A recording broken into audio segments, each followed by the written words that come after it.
Yun, magandang umaga nga pala sa lahat. Nandito nga pala ako ngayon sa Barangay San Jose dahil dadalawin natin si Airpat.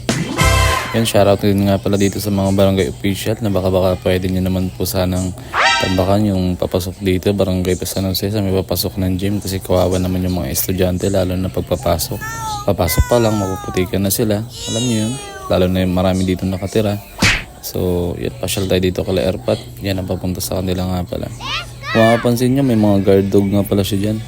Yan ang mga tinatawag nilang si Tanggol at si Shine. Tapos si Brownie. Brownie pero black, diba?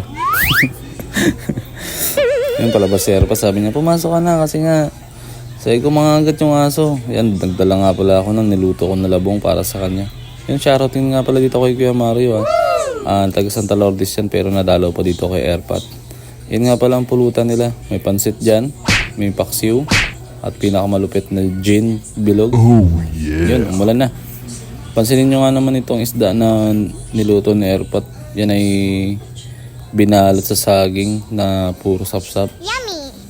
Swabe yan to, lalo na yung alat niya. So tara.